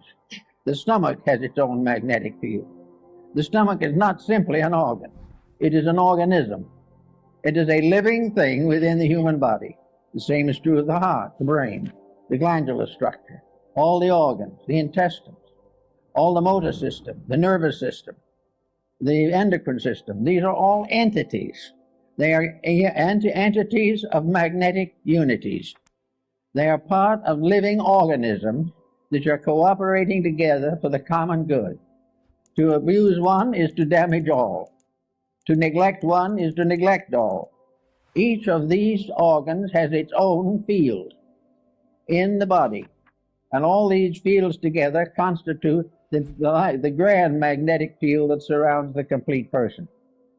Now we go inside of this for a moment to see what we're dealing with. So we go back to Pythagoras, who was very timely in that. He tells us that in Egypt there was a temple in which therapy was the result of this contemplation of symmetrical geometric solids. In other words, the images of therapy were mathematical cubes, octagons, and various forms, dodecahedrons, each one placed upon a kind of altar or pedestal for the contemplation of the sufferer. All were symmetric geometric solids, perfect and complete in structure. To look upon them was therapeutic, because to look upon them accepted their energy as a reality in our lives. Now, these stone solids apparently were not alive. They only gave the impression of value, but actually they were alive. Every form in nature, natural or artificial, has a magnetic field. From the tiniest atom to the greatest galaxy, the magnetic fields are present, and the rules of each of them must be obeyed. Now, if an individual looking at a geometric solid sees in it a perfect proportion, this realization enters into the subconscious life of the person. The imagery of that solid is sent into the consciousness in the form of a benevolent magnetic center. It means that the individual is seeing a harmony, is seeing something in perfect order and perfect correctness. And in visualizing it, wherever we see perfection, it improves ourselves. Wherever we accept discord as inevitable, it injures ourselves. Everywhere looking around us in nature, we see that all natural things are benevolent. It is only when these are abused, mostly by humanity, that these benevolences are lost. So we find that we live in a universe in which everything is in harmony if we are. Now we can say, of course, that somebody else might be out of harmony, and this could injure us. Actually, it's not quite true. The magnetic field which protects us against any negative magnetic field that does not arise within ourselves. We are not contaminated by other people unless by our very conscious weakness or our intellectual weakness or our emotional weakness, we surrender our integrity to the attitudes of other people. If we commit misdemeanors of one kind or another, we are responsible by the effect of these mistakes on our own magnetic field. Now, the magnetic field not only covers this type of thing, but it covers elimination, the intestinal walls. All of this type of thing is damaged, as we know, by hysteria, by various moods. The individual becomes ill because of a bad disposition. Now, we consider this to be just symbol of something that happens that way, but it is not. The individual who is sickened by dispositional fault is sickened because he has damaged the magnetic field of some essential part of his own nature. If he has damaged the magnetic field of his digestive system, he will have dyspepsia. And if the dyspepsia lasts long enough and the magnetic field is sickened long enough, then enduring chronic ailments can set in. No individual actually is infected entirely from himself, but never completely without himself. All of these unities of fact must be in harmony. Now, in the Rosicrucian philosophy, we had alchemy, the transmutation of various phases of life. Alchemy was a transformation and a transmutation of energies. And these energies are essentially the same ones that we have in magnetism. We therefore have a constant realization that everything we do and everything that we see and have has values of its own. Now let us pick up a pebble from the beach, and we suddenly realize that we're in the presence of a little stone. Today there is quite an interest in little stones, all kinds of stones. We are interested in the crystals that form in rocks and all these types of things. But crystals are formed by magnetism. They are formed by a rate of vibration peculiar to a certain element. And that particular rate of vibration can evolve through the mineral, plant, vegetable, and animal. It is always present. There is a magnetic core on each kingdom, and each kingdom unfolds within this magnetic field. And within each of the composite fields, individual members of the fields with various degrees of growth are variously individually conditioned. Everywhere, this process of keeping faith with integrity becomes the natural secret of security, survival, and world peace. Now, we can say that it would be very unlikely that, we'll say, a potato could have a magnetic field of its own, but it does. In fact, every cell within the potato has a magnetic field of its own. Therefore, we come into the problem of nutrition. And nutrition is very largely the study of the magnetic fields of various food products. It also tells us what happens when these food products are adulterated or are variously misused or poisonous elements are introduced into them. All this is part of a mystery that is solved in magnetism. We pass laws against these misuses, but we fail to realize that it is not just the physical factor that we have to work with. The physical factor is only a fragment of it. The main problem is to realize that behind all of these problems, whether of government or of religion or of philosophy, all these things are in trouble because of lack of integrity. And integrity is simply keeping the laws and rules of energy fields. Each field has its own integrities. All integrities in all fields are compatible. All lack of integrities, all departures from integrity in any or all fields are in conflict constantly. The only way the individual can escape conflict is by never abusing the energy factors of his own life. He must never abuse his body, his emotions, or his mind. He must never permit himself to develop attitudes that are incompatible with the integrities which nature has bestowed. The magnetic fields are absolutely honest. There is no possible way of making them dishonest. The only thing we can do with them is to destroy or limit the manifestation of their integrity. If we break the rule, we lose the benefit of that particular energy. When we lose that benefit, we then say that evil has come to us. But it is not an evil thing that has come to us. It is the failure of a good thing to be developed and purified and intensified. The magnetic fields are also in a state of constant evolution.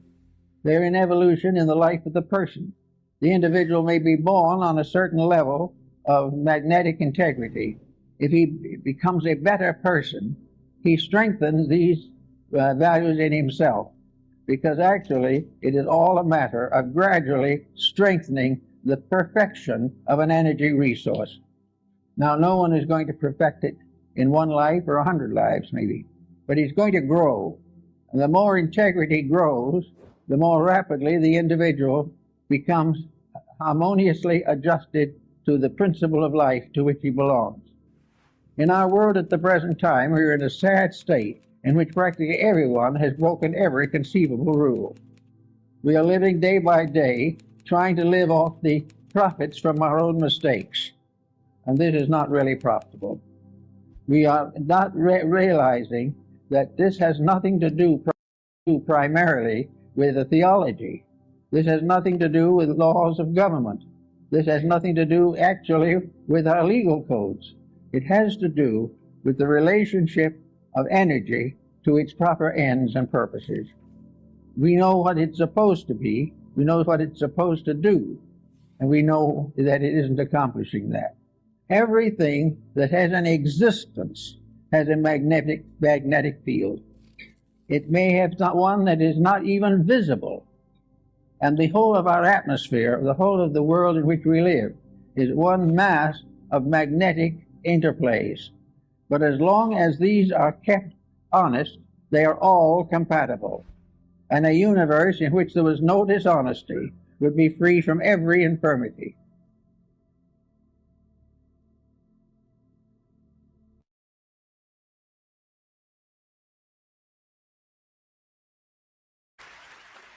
So I want to start by offering you a free no-tech life hack. And all it requires of you is this, that you change your posture for 2 minutes. But before I give it away, I want to ask you to right now do a little audit of your body and what you're doing with your body. So how many of you are sort of making yourselves smaller? Maybe you're hunching, crossing your legs, maybe wrapping your ankles. Sometimes we hold on to our arms like this. Sometimes we spread out. I see you. So I want you to pay attention to what you're doing right now. We're going to come back to that in a few minutes. And I'm hoping that if you sort of learn to tweak this a little bit, it could significantly change the way your life unfolds. So we're really fascinated with body language, and we're particularly interested in other people's body language. You know, we're interested in, like, you know, an awkward interaction or a smile or a contemptuous glance or maybe a very awkward wink or maybe even something like a handshake. Here they are arriving at number 10 and look at this lucky policeman gets to shake hands with the President of the United States. Oh, and here comes the Prime Minister of it. No.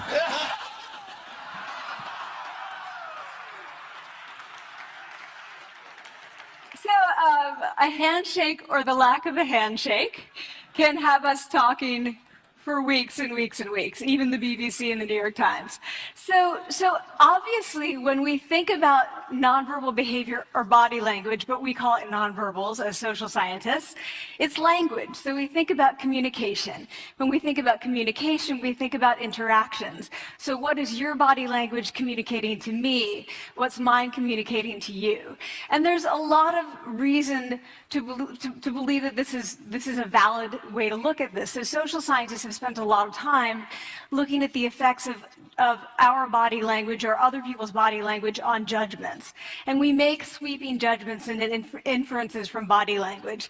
And those judgments can predict really meaningful life outcomes like who we hire or promote, who we ask out on a date. For example, Nalini Ambady, a researcher at Tufts University, shows that when people watch 30-second soundless clips of real physician-patient interactions, their judgments of the physician's niceness predict whether or not that physician will be sued. So it doesn't have to do so much with whether or not that physician was incompetent, but do we like that person and how they interacted? Even more dramatic, Alex Todorov at Princeton has shown us that judgments of political candidates' faces in just 1 second predict 70% of US Senate and gubernatorial race outcomes. And even, let's go digital, emoticons used well in online negotiations, can lead you to claim more value from that negotiation. If you use them poorly, bad idea, right? So when we think of nonverbals, we think of how we judge others, how they judge us, and what the outcomes are. We tend to forget, though, the other audience that's influenced by our nonverbals, and that's ourselves. We are also influenced by our nonverbals, our thoughts and our feelings and our physiology. So what nonverbals am I talking about? I'm a social psychologist, I study prejudice, and I teach at a competitive business school. So it was inevitable that I would become interested in power dynamics. I became especially interested in nonverbal expressions of power and dominance. And what are nonverbal expressions of power and dominance? Well, this is what they are. So in the animal kingdom, they are about expanding. So you make yourself big, you stretch out, you take up space, you're basically opening up. It's about opening up. And this is true across the animal kingdom. It's not just limited to primates, and humans do the same thing. So they do this both when they have power sort of chronically, and also when they're feeling powerful in the moment. And this one is especially interesting because it really shows us how universal and old these expressions of power are. This expression, which is known as pride, Jessica Tracy has studied, she shows that people who are born with sight and people who are congenitally blind do this when they win at a physical competition. So when they cross the finish line and they've won, it doesn't matter if they've never seen anyone do it, they do this. So the arms up in the V, the chin is slightly lifted. What do we do when we feel powerless? We do exactly the opposite. We close up, we wrap ourselves up, we make ourselves small. We don't want to bump into the person next to us. So again, both animals and humans do the same thing. And this is what happens when you put together high and low power. So what we tend to do when it comes to power is that we complement the other's nonverbals. So if someone's being really powerful with us, we tend to make ourselves smaller. We don't mirror them, we do the opposite of them. So I'm watching this behavior in the classroom, and what do I notice? I notice that MBA students really exhibit the full range of power nonverbals. So you have people who are like caricatures of alphas, like really coming into the room. They get right into the middle of the room before class even starts, like they really want to occupy space. When they sit down, they're sort of spread out. They raise their hands like this. You have other people who are virtually collapsing when they come in. As soon as they come in, you see it. You see it on their faces and their bodies. And they sit in their chair and they make themselves tiny. And they go like this when they raise their hand. I noticed a couple of things about this. One, you're not going to be surprised. It seems to be related to gender. So women are much more likely to do this kind of thing than men. Women feel chronically less powerful than men, so this is not surprising. But the other thing I noticed is that it also seemed to be related to the extent to which the students were participating and how well they were participating. And this is really important in the MBA classroom because participation counts for half the grade. So business schools have been struggling with this gender grade gap. You get these equally qualified women and men coming in, and then you get these differences in grades, and it seems to be partly attributable to participation. So I started to wonder, okay, so you have these people coming in like this and they're participating. Is it possible that we could get people to fake it, and would it lead them to participate more? So my main collaborator, Dana Carney, who's at Berkeley, and I really wanted to know, can you fake it till you make it? Like, can you do this just for a little while and actually experience a behavioral outcome that makes you seem more powerful? So we know that our nonverbals govern how other people think and feel about us. There's a lot of evidence, but our question really was, do our nonverbals govern how we think and feel about ourselves? There's some evidence that they do. So, for example, when we smile when we feel happy, but also when we're forced to smile by holding a pen in our teeth like this, it makes us feel happy. So it goes both ways. When it comes to power, it also goes both ways. So when you feel powerful, you're more likely to do this. But it's also possible that when you pretend to be powerful, you are more likely to actually feel powerful. So the second question really was, so we know that our minds change our bodies, but is it also true that our bodies change our minds? And when I say minds, in the case of the powerful, what am I talking about? So I'm talking about thoughts and feelings and the sort of physiological things that make up our thoughts and feelings. And in my case, that's hormones. I look at hormones. So what do the minds of the powerful versus the powerless look like?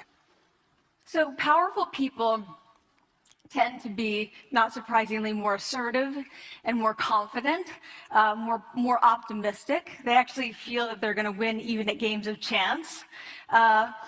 They also tend to be able to think more abstractly. So there are a lot of differences. They take more risks. There are a lot of differences between powerful and powerless people. Physiologically, there also are differences on two key hormones, testosterone, which is the dominance hormone, and cortisol, which is the stress hormone. So what we find is that high power alpha males in primate hierarchies have high testosterone and low cortisol. And powerful and effective leaders also have high testosterone and low cortisol. So what does that mean? When you think about power, people tended to think only about testosterone because that was about dominance. But really, power is also about how you react to stress. So do you want the high power leader that's dominant, high on testosterone, but really stress reactive? Probably not, right? You want the person who's powerful and assertive and dominant, but not very stress reactive, the person who's laid back. So we know that in primate hierarchies, if an alpha needs to take over, if an individual needs to take over an alpha role sort of suddenly, within a few days, that individual's testosterone has gone up significantly and his cortisol has dropped significantly. So we have this evidence, both that the body can shape the mind, at least at the facial level, and also that role changes can shape the mind. So what happens, okay, you take a role change, what happens if you do that at a really minimal level, like this tiny manipulation, this tiny intervention? For 2 minutes you say, I want you to sound like this, and it's going to make you feel more powerful. So this is what we did. We decided to bring people into the lab and run a little experiment. And these people adopted for 2 minutes either high power poses or low power poses. And I'm just going to show you 5 of the poses, although they took on only 2. So here's one, a couple more. This one has been dubbed the Wonder Woman by the media. Here are a couple more. So you can be standing or you can be sitting. And here are the low power poses. So you're folding up, you're making yourself small. This one is very low power. When you're touching your neck, you're really kind of protecting yourself. So this is what happens. They come in, they spit into a vial. We, for 2 minutes, say, you need to do this or this. They don't look at pictures of the poses. We don't want to prime them with the concept of power. We want them to be feeling power, right? So 2 minutes they do this. We then ask them, how powerful do you feel on a series of items? And then we give them an opportunity to gamble. And then we take another saliva sample. That's it. That's the whole experiment. So this is what we find. Risk tolerance, which is the gambling. What we find is that when you're in the high power pose condition, 86% of you will gamble. When you're in the low power pose condition, only 60%. And that's a pretty whopping significant difference. Here's what we find on testosterone. From their baseline when they come in, high power people experience about a 20% increase, and low power people experience about a 10% decrease. So again, 2 minutes and you get these changes. Here's what you get on cortisol. High power people experience about a 25% decrease, and the low power people experience about a 15% increase. So 2 minutes lead to these hormonal changes that configure your brain to basically be either assertive, confident, and comfortable, or really stress reactive, and feeling sort of shut down. And we've all had that feeling, right? So it seems that our nonverbals do govern how we think and feel about ourselves. So it's not just others, but it's also ourselves. Also, our bodies change our minds. But the next question, of course, is, can power posing for a few minutes really change your life in meaningful ways? So this is in the lab, it's this little task, it's just a couple of minutes. Where can you actually apply this, which we cared about, of course. And so we think it's really what matters, where you want to use this is evaluative situations, like social threat situations. Where are you being evaluated? Either by your friends, like for teenagers, is at the lunchroom table. It could be, for some people, it's speaking at a school board meeting. It might be giving a pitch, or giving a talk like this, or doing a job interview. We decided that the one that most people could relate to, because most people had been through, was the job interview. So we published these findings, and the media are all over it, and they say, okay, so this is what you do when you go in for the job interview, right? So we were, of course, horrified and said, oh my God, no, that's not what we meant at all, for numerous reasons. No, don't do that. Again, this is not about you talking to other people, it's you talking to yourself. What do you do before you go into a job interview? You do this. Right? You're sitting down, you're looking at your iPhone or your Android, not trying to leave anyone out. You're looking at your notes, you're hunching up, making yourself small, when really what you should be doing maybe is this, like in the bathroom, right? Do that, find 2 minutes. So that's what we want to test, okay? So we bring people into a lab, and they do either high or low power poses again. They go through a very stressful job interview. It's 5 minutes long. They are being recorded, they're being judged also, and the judges are trained to give no nonverbal feedback. So they look like this. Like, imagine this is the person interviewing you.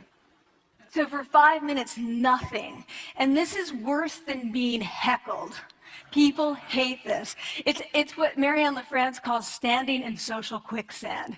So this really spikes your cortisol. So this is the job interview we put them through, because we really wanted to see what happened. We then have these coders look at these tapes, 4 of them. They're blind to the hypothesis, they're blind to the conditions. They have no idea who's been posing in what pose. And they end up looking at these sets of tapes, and they say, oh, we want to hire these people, all the high power posers. We don't want to hire these people. We also evaluate these people much more positively overall. But what's driving it? It's not about the content of the speech. It's about the presence that they're bringing to the speech. We also, because we rate them on all these variables related to sort of competence, like how well structured is the speech?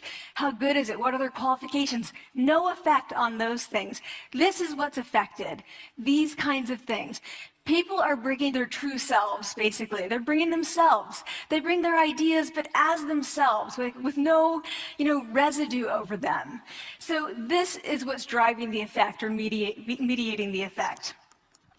So when I tell people about this, that our bodies change our minds, and our minds can change our behavior, and our behavior can change our outcomes, they say to me, it feels fake, right? So I said, fake it till you make it. Like, it's not me. Like, I don't want to get there and then still feel like a fraud. I don't want to feel like an imposter. I don't want to get there only to feel like I'm not supposed to be here. And that really resonated with me, because I want to tell you a little story about being an imposter and feeling like I'm not supposed to be here. When I was 19, I was in a really bad car accident. I was thrown out of a car, rolled several times. I was thrown from the car. And I woke up in a head injury rehab ward, and I had been withdrawn from college, and I learned that my IQ had dropped by 2 standard deviations, which was very traumatic. I knew my IQ because I had identified with being smart, and I had been called gifted as a child. So I'm taken out of college. I keep trying to go back. They say, you're not going to finish college. Like, just, you know, there are other things for you to do, but that's not going to work out for you. So I really struggled with this. And I have to say, having your identity taken from you, your core identity, and for me, it was being smart. Having that taken from you, there's nothing that leaves you feeling more powerless than that. So I felt entirely powerless. I worked and worked and worked, and I got lucky and worked and got lucky and worked. Eventually, I graduated from college. It took me 4 years longer than my peers. And I convinced someone, my angel advisor, Susan Fisk, to take me on. And so I ended up at Princeton, and I was like, I am not supposed to be here. I am an imposter. And the night before my first year talk, and the first year talk at Princeton is a 20-minute talk to 20 people. That's it. I was so afraid of being found out the next day that I called her and said, I'm quitting. She was like, you are not quitting, because I took a gamble on you and you're staying. You're going to stay, and this is what you're going to do. You are going to fake it. You're going to do every talk that you ever get asked to do. You're just going to do it and do it and do it, even if you're terrified and just paralyzed and having an out-of-body experience, until you have this moment where you say, oh my gosh, I'm doing it. Like, I have become this. I am actually doing this. So that's what I did. 5 years in grad school. A few years, I'm at Northwestern. I moved to Harvard. I'm at Harvard. I'm not really thinking about it anymore, but for a long time I had been thinking, not supposed to be here, not supposed to be here. So at the end of my first year at Harvard,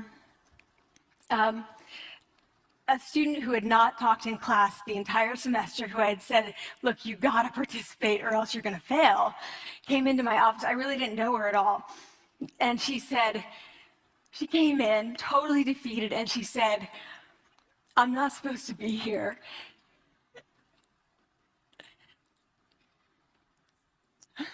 And that was the moment for me, because two things happened. One was that I realized, oh my gosh, I don't feel like that anymore. I don't feel that anymore, but she does, and I get that feeling. And the second was, she is supposed to be here. Like, she can fake it, she can become it. So I was like, yes, you are. You are supposed to be here, and tomorrow you're gonna fake it, you're gonna make yourself powerful, and you're gonna